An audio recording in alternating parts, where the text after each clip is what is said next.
Hello guys, welcome back to this episode. If you're an MTN user, then you probably know how expensive data can sometimes be. But there are secret codes you can use to buy the cheaper data bundle, even directly with your MTN MoMo wallet.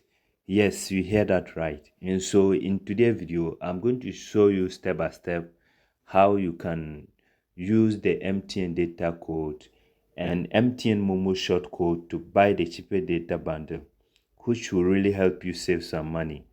So stay with me as I share this with you. With the data code, you have to buy airtime first before you'll be able to buy this data. But the Momo one, you buy it directly from your Momo account. So we first of all use the data short code. So the short code is *550 as. Then you send. You just follow me step by step how I do, so you can also buy it from. So you go to option 3, send.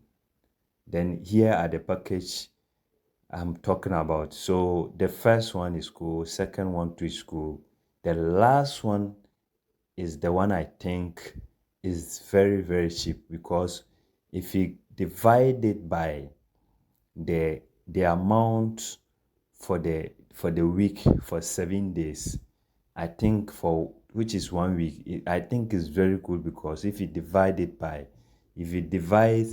66.6 gauge by the 33, one gauge is 60 pesos, so which I think is good, because if you can buy one gauge for 50 pesos, I think it's good.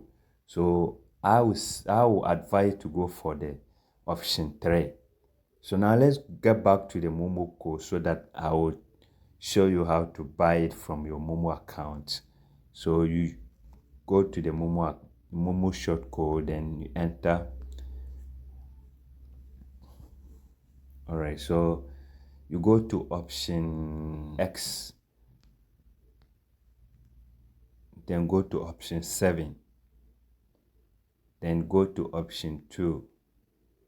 So here are the same thing. So now if you want to buy it from the Momo account, you choose the option that you want to buy. Assuming I'm buying from option 3, then you enter, then you confirm. When you confirm, the prompt will come, then you enter your Momo pin, then they will deduct it from there and you receive your data. Assuming we are buying from option 3, you enter, then confirm. When you confirm option 1, then the prompt will come, then you enter the pin code. You see, after I've entered here, then they'll give me a prompt. So when the prompt comes, you enter your Momo pin code. After entering your Momo pin code, then they will deduct it from your Momo account. Then you receive your data. Thank you for watching this video. If you found this video helpful, you please like, share, and subscribe to this channel.